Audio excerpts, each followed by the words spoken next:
Well, hello, Breakfast Club. Welcome to Monday's edition with Got That Funk. I'd like to thank you for joining me. This is a video response to Brock Lawley's video on Friday called Gun Control or Actual Solutions, Not Both. And, I wanted to thank you for your video, Brock. We've talked about guns in one way or another on both this and the previous incarnation of the Breakfast Club before. So I want to apologize to some of the viewers who might have seen some of the things I'm going to say already. But I know most of the people here haven't seen that, but because it goes back quite a ways on the original channel. Anyway, right. First of all, I want to say there are certain things that I agree with Brock Lawley, at least in principle, when it comes to some issues surrounding the problem of, for example, school shootings and mass shootings in America. Gun control would address not just school shootings and mass shootings, depending on what kind of gun control you're talking about. But I want to talk more about gun control itself later in the video. What I want to talk about right now is Brock mentioned how he thinks there are certain cultural problems which factor into why we have these situations in America to the extreme degree that we do as compared to other countries. And I think it's beyond question that there are certain cultural factors that are unique to America which definitely contribute to, but don't necessarily cause, the problem of excessive gun violence in America. And Brock identified different problems to the ones that I might identify. However, I do think that he's swimming in the right direction when it comes to looking at some cultural problems, because no matter how much you believe in gun control, you're naive if you think that a little bit of legislation here and there will cure these problems, not just the problems of school shootings and mass shootings, but of excessive gun deaths in America. We need a comprehensive approach, and gun control is absolutely important in my opinion, but it's nowhere near a whole solution. So some of the cultural problems that I would identify that are different to Brock's. And I'm not gonna sit here and waste any time on this video dissecting what I think of Brock's suggestions. I'm going to talk about my own. First of all, in America, we have a government which marches around the world, killing innocent people in a drone war, and prior to that, the Iraq War and Afghanistan War, which we still have troops in those countries now, and the drone war operates, I think, in 7 or 8 countries at the moment. It was started under George W. Bush and increased by Barack Obama, much to his shame in my opinion, or it should be, and increased yet again by Donald Trump. We kill innocent people every single day, and we declare ourselves virtuous. We, as a country, more or less have just decided to shrug it off. This is just how it is now. The government is corrupt, and they do these evil things all around the world. And it's okay, because we're America, and therefore we must be justified in doing this because it has to be done because we're the good guys, and so therefore. And I think this mentality actually subtly sinks down into the population, that if you have a good enough reason to do something extreme, that you will do it, because that's what our leaders do. Brock made the point in his video of saying the government is painfully incompetent, and that is the kindest thing that you can say about them. Incompetent is, in a way, it's too kind of a word, because that actually means that they're just not very good at doing their job. I think they're actually really good at doing their job. Their job just isn't what we think it is. Their job ought to be serving the interests of the population, but instead their job is quite clearly serving the interests of their donors. And that being the case, corruption in Washington is a part of the solution. We need to cure this problem of corruption in Washington if we're going to cure virtually any of the problems facing the American population, and the gun problem is no exception to that. Also, the problem of international interventions, which don't need to be taking place, can only be solved by fixing corruption in government. So there's an awful lot of things that fixing corruption in government will help out. And part of the government corruption, Brock, is the NRA. Now, you say that the NRA is in no way to blame for school shootings and whatever. I mean, you'd have to link an awful lot of dots together to draw that line. I will grant you that.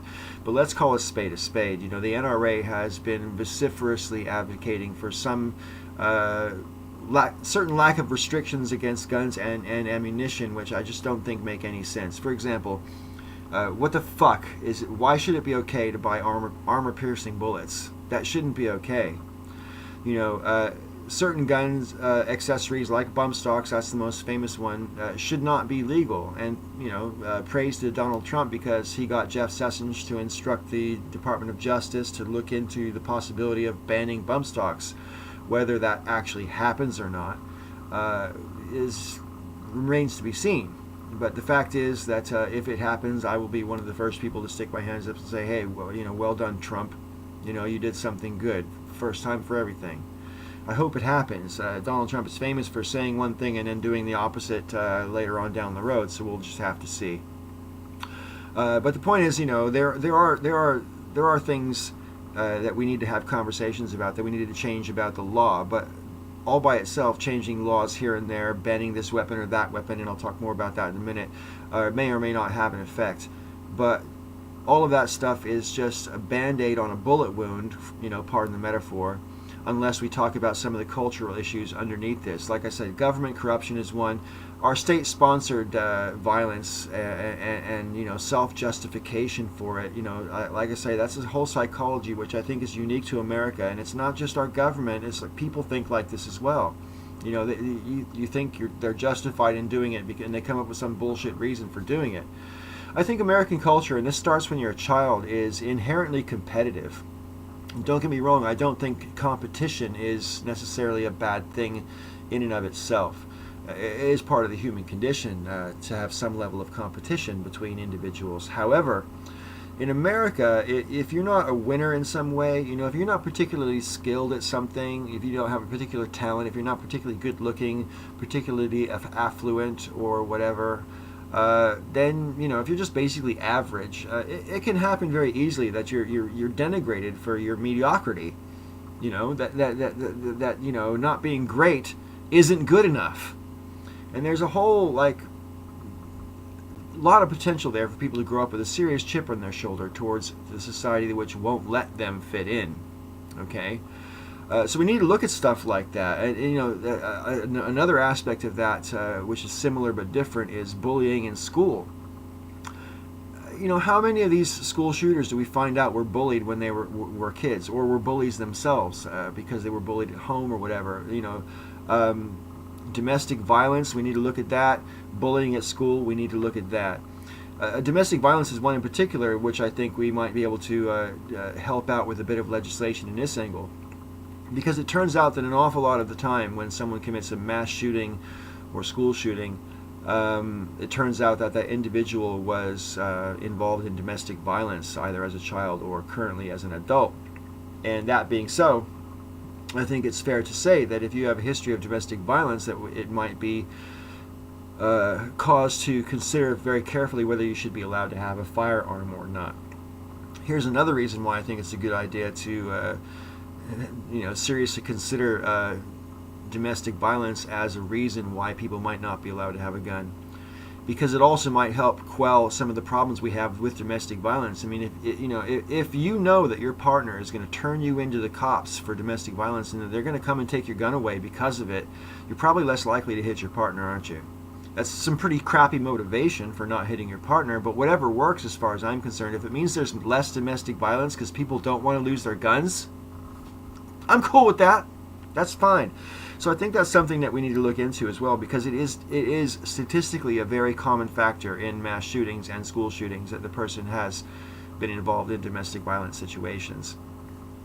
When people talk about mental illness issues, you know, I have a broad agreement that, you know, we need to look at these issues as well. But, you know, we are already therefore having the conversation that certain types of people will be disqualified from exercising what should be a universal right. I mean, anything in the Bill of Rights should pretty much apply to everybody equally. I think that's part of the problem with why people don't want to have these conversations in the first place, because, you know, if you're going to keep guns out of the hands of crazy people, first you need to define what kinds of mental illnesses qualify someone or should disqualify someone from being able to have or purchase a firearm.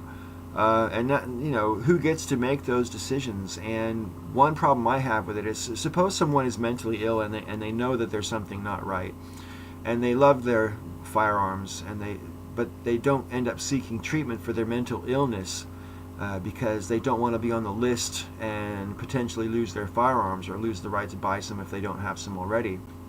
So they're actually more dangerous because they're not getting the mental help that they need, but they're not getting the mental help that they need because they don't want to lose their right to have a weapon. So in a sense, we're not going to be any better off if we make that kind of a law because it might deter people from seeking help. However, I would rather err on the side of caution, and hopefully those people will be in a minority compared to the people who do get on the list and lose their right to own a firearm. Now, I want to talk about this idea. Brock invoked the sort of slippery slope because he's talking about how, if you're going to say ban AR-15s, for example, if you know anything about the capabilities of that gun, you'll know that there are other guns with the exact same capabilities and caliber sizes and all this kind of thing that are or are seen to be sort of more legitimate hunting guns and so on. And you can have a conversation about whether or not you should be able to have automatic rifles which can fire more than a certain number, and just decide what number that is before you have to reload the gun. I'm not going to really even put a number out there. A 10 bullet magazine seems to be plenty to me, but I'm not really a gun guy anymore. I mean, I used to have guns when I was younger, but obviously I haven't had guns for decades now. Anyway, my point basically is, just because the conversation is difficult to have doesn't mean we shouldn't be having these conversations. When it comes to the AR-15 in particular, the fact that it has the same caliber and specs as certain other guns to me is irrelevant to the fact that it has become the weapon of choice for quite a few mass murders in the recent couple of years. And quite honestly, if we just ban that one gun, even though there are other guns with similar capabilities, if it even saves a few lives, I'm actually okay with that, because you are not really having your right infringed to own firearms. You're just having your right restricted from owning this one particular firearm. And all rights, freedom of speech, whatever, any right you can name is not without limitations. You can't go into a new cinema and yell fire, for example, or go down the street at 2:30 in the morning screaming and shouting because you'll be disturbing the peace. So we do have limitations on our rights. Every right has a certain amount of limitations. Some of them have too many limitations, like the Fourth Amendment, for example, has too many limitations at the moment. It's almost meaningless compared to its original intent. And quite honestly, I think we should be more worried about the degradation of the Fourth Amendment than the Second.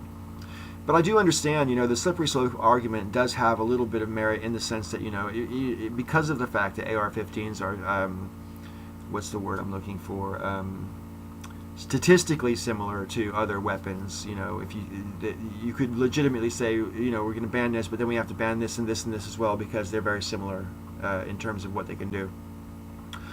I understand that conversation, and I think that certain weapons ought to be restricted. You shouldn't be able to buy bump stocks at all. That type of an accessory, which when you say converting a semi-automatic into an automatic, it is really just like that. That you pretty much double the speed at which you can fire bullets with a bump stock on. And we already have had things like Tommy guns and other kinds of automatic machine guns been banned for years and years and years. And you're not less free because you can't own a Tommy gun. And I think you're not any less free if you can't buy a bump stock. The possession and sale of bump stocks should be made illegal immediately. And I think Trump is looking into doing that already. Whether or not it happens, we'll see. I might have already said that. Anyway, I'm already going on longer than I really meant to in this video. My previous version, though, was 25 minutes long, so I think I'm going to be able to wrap this one up in less time. So I understand some of the difficulties anyway when you're talking about, what types of gun restrictions there ought to be. But to say wholesale that there should be no gun restrictions is fucking ignorant. It's literally putting your head in the sand and saying, well, there's nothing we can do. People are just going to die. like I said at the beginning of this video, yes, we need to look at these cultural problems as well, which factor into, and I only touched on what some of the problems I think there exist. Yeah, we need to talk about the cultural problems. You know, Brock wants to say it's things like, you know, single parent families and whatever. And, you know, I wouldn't necessarily say single parent families and that, but, you know, we do have to address some that from a different angle. For example, when I was a kid, in the late 60s and early 70s, most of the middle class families that I was acquainted with had a single breadwinner. No, don't get me wrong. I'm not saying, you know, women should stay home and look after the kids. That's not what I'm saying, not by a mile. However, I am saying that the culture, the economy was such that you could afford a reasonable standard of living with some disposable income, raising a family on one income. Those days are long gone. And we can talk all day about you know, the reasons for that. But what I want to drive at is, you know, it is self-evident that the more attention kids get from their parents, the more well-adjusted kids are. I think that is self-evident. And you know, it's unfortunate if you have to have both parents working until, you know, 5 or 6 in the evening when they come home and the kids have been home from school for hours. That's unfortunate. And I think, you know, that will have effects. I don't necessarily think it's always going to be bad, though. But don't get me wrong, it will have effects. And if everybody, when we had the world where there was most middle class households, certainly in my part of California, were single breadwinner households. When we had that world, we had much less in terms of gun violence in general, but in particular, you know, mass shootings were virtually unheard of, as were school shootings. And the reason I want to mention that is because it's not just that there's, you know, one parent at home when the kids come home from school. That world also had a level of prosperity where most people were happy. You had a stake in society. You didn't want to live in a society where violence was prevalent because you had too much to lose. There was too much at stake. Now, people are struggling just to make ends meet. What have you got to lose? You know, yeah, you have. You don't have a stake in society. You're a part of society in the functional sense, but you're not so much a part of your own life because you haven't got economic liberty. You know, economic liberty basically translates, you know, in real world terms, to a certain level of happiness. And I think happy people just don't want to kill each other. Sue me, call me a hippie, but that's what I actually think. So I think we need to talk about, when you talk about cultural problems in general, there's all sorts of different angles that you can look at it, but ultimately what we need to be talking about is how to make people more prosperous and more happy. You're not going to get people to be more happy without being more prosperous, that's for sure. And being more prosperous can be things like making it mandatory to have, you know, statutory sick leave and you know, 4 weeks of paid holiday a year and all that kind of thing. You know, a decent, you know, sustainable minimum wage, which was, you know, that you could earn and sustain yourself in you know, on a single 40-hour-a-week job. Every 40-hour-a-week job should be enough to live in your locality on a single job. You shouldn't be forced to go out and work 2 jobs. When you're forced to go out and work 2 jobs because your region is too expensive to live in otherwise, you have basically succumbed to being exploited. There's no other way to put that. And I think if people weren't exploited so much, you know, if we benefited from the wealth that this country creates in the same way that the very, very wealthy benefit, we wouldn't be having a lot of these problems now. Happy people don't kill each other. That's as simple as I want to boil it down to. So we need to worry about how to make people happy just as much as we need to worry about all these other cultural problems. And so, you know, things, for example, like free Medicare, you know, for everybody, so that you can, you know, your taxes go toward paying your medical bills. You won't have to worry about that anymore. You literally, take it from me, I live in the UK, and even though the NHS is a shadow of what it used to be because the government's been underfunding it now for 8 straight years, the bottom line is, I can't even express to you how much less I have to worry, because if I get a cold or if I get cancer, I know I'm going to be seen to and I won't have to reach into my pocket. That gives me a level of freedom which is just absent in America. And while we're talking about guns, I will conclude the video with this. You know, I am not naive enough to suggest for 1 second that it is possible to disarm the American population. Gun culture is too neatly ingrained in American culture generally, and you'll never get people like my dad, for example, to give up their guns voluntarily. It's just never going to happen. So whilst I think it's prudent to talk about gun control, I think we also need to recognize up front that the elimination of guns is never going to happen. And to me, that's, just a necessary reality that we have to acknowledge. I do actually think it's kind of unfortunate. I live in the UK and have done for the past, 28, 29 years now. And I am literally thousands of times less likely to die as the result of a bullet wound because I live here instead of California, where I come from. So, and just knowing that I'm that much safer actually makes me feel more free. So think about that. The freedom to own a weapon. I don't deny anybody that they have that right in America. But I have to wonder, whether we're being reasonable about how we define being free and what that freedom actually means. And we should also add that into the conversation, in my opinion. Right. 21 minutes. That's it. I want to thank you guys if you stuck around this long for the whole video. And I will look forward to seeing you again next week at the Breakfast Club. Let's have a interesting conversation and keep it civil down below. And until next time, peace.